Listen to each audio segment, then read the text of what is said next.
Yeah. Well, Swedish scholar Tobias Hübinette makes the argument that I'm bouncing off of here and learning a lot from, that the reason that adoptions continued in South Korea beyond the period where the Christian right was sort of rescuing people in the aftermath of the war had a lot to do with the failure of the South Korean state to build a child welfare system. And so exporting children became the strategy for how you support or don't single mothers and their children. So that's the political economy argument. That's not what you're asking. You're asking about the forms of shame and the social non-viability of being a single mother in South Korea. And that, it seems to me Eliana Kim, in Adopted Nation, has just written a very smart book on adoption from South Korea that gets at some of that. And beyond that, I don't know. I don't have a strong sort of sense of why adoption from South Korea has had this kind of staying power as a social institution, even as reproduction, even as fertility rates drop below replacement levels. And there's an increasingly sort of robust discourse that this is, especially around the Olympics, that this is a national shame. And yet yet it stays really strong. So it's something somebody else should write. Yeah.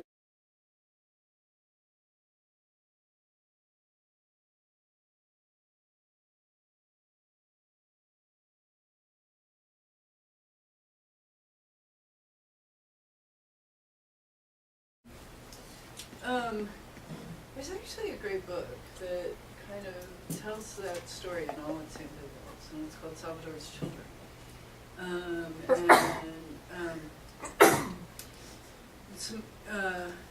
Somebody who I think I should not name, but writing under the pen name of Leah Marin, sort of talks about the clear complicity in her mind of the U.S. military and certainly the Salvadoran military with how children came to be adopted, and her worries about the system even as she participated in it. And it seems to me that if we want to sort of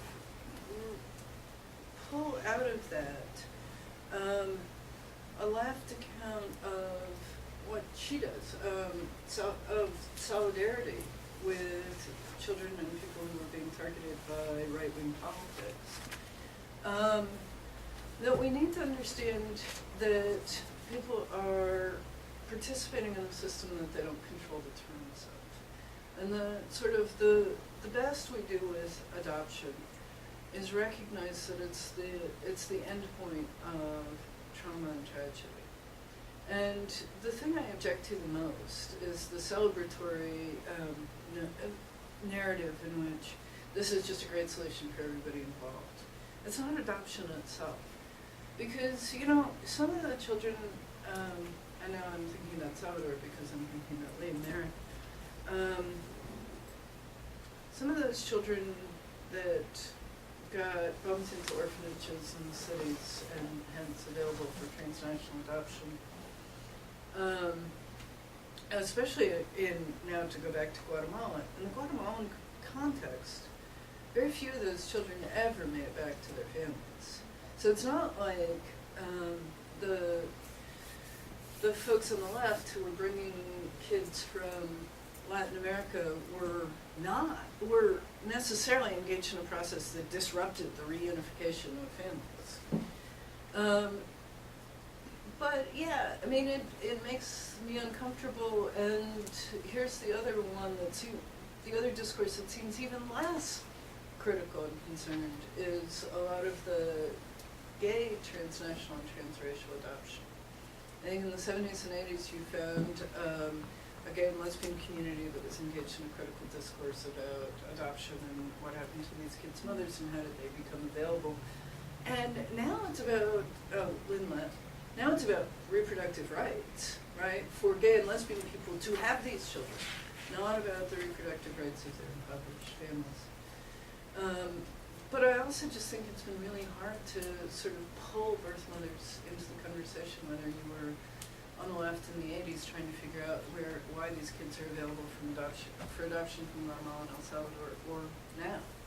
And so if the book wants to do anything, it's to make that intervention. To say over and over and over again, these are overwhelmingly children with parents, and let's think about the conditions that make them possible.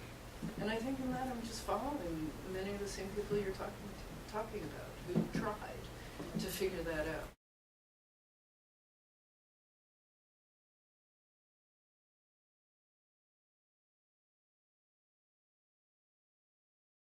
Because I think I've said it badly, if that's what you think I said. Actually, what I want to say is adoption is a state-to-state relationship involving visas. I had a whole long section about visas that I took out because it was boring. But it seems like what I'm trying to say is that adoption is one of the things that produces that is part of the process of neoliberalization that in fact permits states not to develop a child welfare system. Not developing a child welfare system isn't like an accident, right? And it happens in a transnational context. It happens in the context of structural adjustment policies, for example, or other things, but war, any number of things. But I'm trying to actually narrate a really specific route through which states do not develop a welfare system.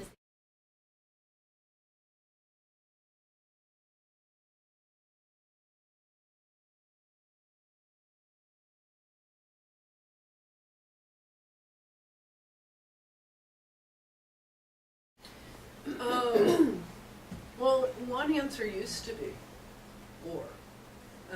War used to be wars between, wars like the U.S. being involved in the Civil War in Korea became the route through which adoption took place.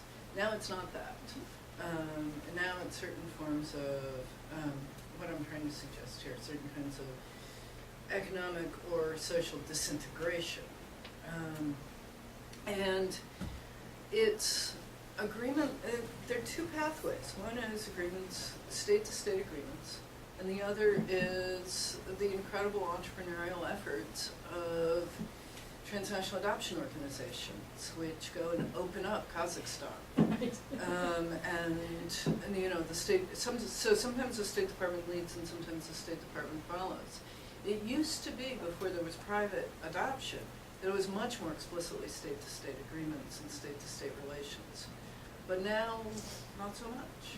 And then there's the super entrepreneurial version, which is only achievable by a handful of people like Madonna, which is the individual entrepreneurial thing, where Malawi has no legal structure for adoption, so Madonna, with $1 million, can create a legal structure for adoption. First it wasn't clear if she could or not, but then it turned out she could. So, but most people, when they mention adoption, like when they mention migration, imagine like individual parents waking up and wishing for a Romanian child. But I totally agree with you, it's that state-to-state agreements and other kinds of flows.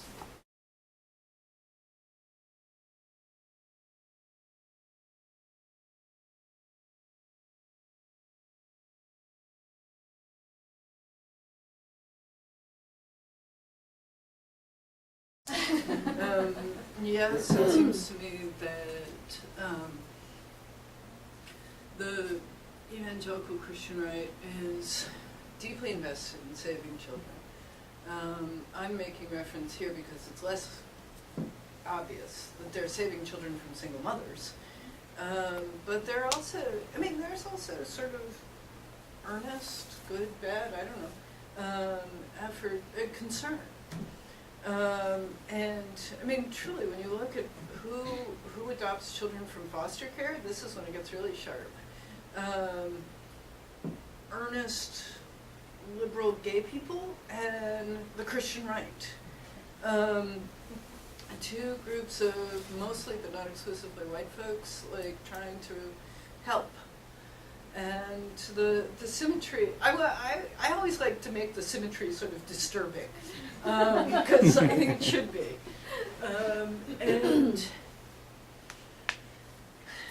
And yeah, I mean, the same thing about making churches more multicultural. But I don't know, I guess I think that the folks who are liberal or leftist are too quick to assume that the right is just racist, because there are all sorts of investments that the right has in its own multiculturalism that I think we ought to pay more attention to.